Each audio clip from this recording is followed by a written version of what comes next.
नमस्कार। आज हम आपको बताएंगे पंचांग के बारे में। पंचांग क्या होता है, उसको कैसे अध्ययन किया जाता है। देखिए, पंचांग जो होता है तिथि, वार, योग, नक्षत्र और करण से मिलकर बनता है।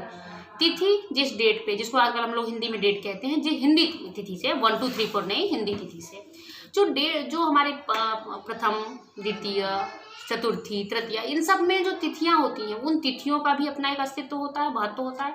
हमारे यहाँ एक पक्ष, शुक्ल पक्ष, कृष्ण पक्ष, 2 पक्ष चलते हैं। योग यानी कि ग्रहों, नक्षत्रों के जो विशेष योग एक बनते हैं, पर डे कुछ ना कुछ योग बनते हैं।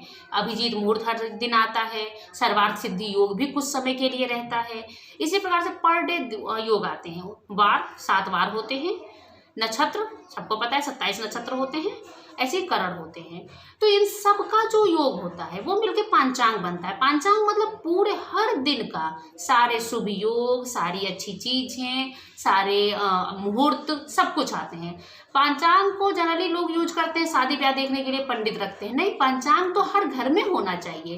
पंचांग से यहाँ तक कि यात्रा पूर्व दिशा में शुभ होगी कि पश्चिम दिशा में शुभ होगी। हमारा जो आज, जैसे आज कोई चीज खो गई है या आज कोई यात्रा पे निकल रहा है तो सही रहेगा, सफल होकर लौटेगा कि नहीं लौटेगा, ये सब कुछ पंचांग में होता है। पंचांग को अध्ययन करने का एक तरीका आना चाहिए। आप पर डे का शुक्ल पक्ष, कृष्ण पक्ष, हर पक्ष के हिसाब से कैसा क्या जा रहा है, ये सब आपको देखना आना चाहिए। तो एक अच्छे ज्योतिष का ये गुण जरूर होना चाहिए, उसे पंचांग का अध्ययन भली भांति आना चाहिए। पहले कुंडलियां कैसे बनती थी? पहले कुंडलियों में पूरे तिथि, उसकी पूरी डिवाइडेशन, यानी पूरा टोटली मैथ था। होरा कैसे निकलेगा, पल क्या होता है, क्षण क्या होता है, सब कुछ था।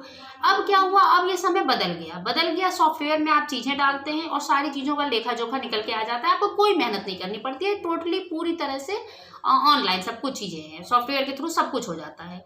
लेकिन क्या सॉफ्टवेयर के थ्रू आप ये भी जान सकते हैं? सॉफ्टवेयर तो एक फिनोमिना दे देता है कि हाँ ऐसा होगा।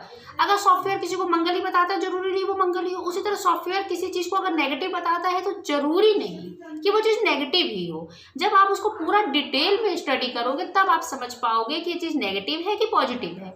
तो इस चीज के लिए विशेष आपको ध्यान रखना होगा।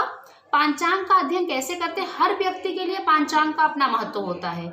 अगर कोई तिथि सर्वार्थ सिद्धि योग है तो सबके सिद्ध, जो स्वार्थ है, सबके जो काम है वो सिद्ध हो जाएंगे, ऐसा नहीं है। उसी के काम सिद्ध होंगे जिसके काम सिद्ध हो सकते हैं, जिसके कुंडली में जिस पर्सन के लिए वो मुहूर्त शुभ होगा। सबके लिए कोई भी योग, कोई भी मुहूर्त, कोई भी राशिफल शुभ नहीं हो सकता। आप ये समझिए कि बहुत सारे व्यक्तियों की अपनी इंडिविजुअल कुंडली होती है और उसके सारे ग्रह दशाओं को मिला के ही कोई चीज फलित या नहीं फलित होती है। तो इन सब बातों का ध्यान रख के ही पंचांग इन सब चीजों का जो तो एक तोड़ है, निष्कर्ष एक निचोड़ है। पंचांग में हर एक दिन, घटना, मुहूर्त का उल्लेख होता है। हर एक व्यक्ति अपने अनुसार उस चीज को किस तरह से यूटिलाइज होगा कि नहीं होगा, ये सारी चीजें जान सकता है। तो पंचांग बहुत एक महत्वपूर्ण विषय है। इसको आज के संस्कृति में अधिकतर, पहले हर घर में पंचांग होता था, अब लगभग लुप्त प्राय हो गया है। शायद ही कोई पंडित वगैरह रखते होंगे, अदरवाइज मंदिरों में ही मिलता है। तो मैं ये नहीं कह रही कि पंचांग आप लोग खरीद के भाग के जाओ, पंचांग खरीद लाओ, लेकिन पंचांग की महत्वता को नकारना नहीं चाहिए। इसकी एक अपनी ही मूल्य होती है और इसको समझना चाहिए। मेरा उद्देश्य सिर्फ आप लोगों को पंचांग का महत्वता बताना था। पंचांग क्या है, हमारे जो पीढ़ियों ने, हमारे जो वेदों में जो चीज़ों में पंचांग पूरा कैलकुलेशन है वो सभ्यता न लुप्त हो जाए, सिर्फ इसके प्रति आप लोगों को जागरूक करना था। नमस्कार।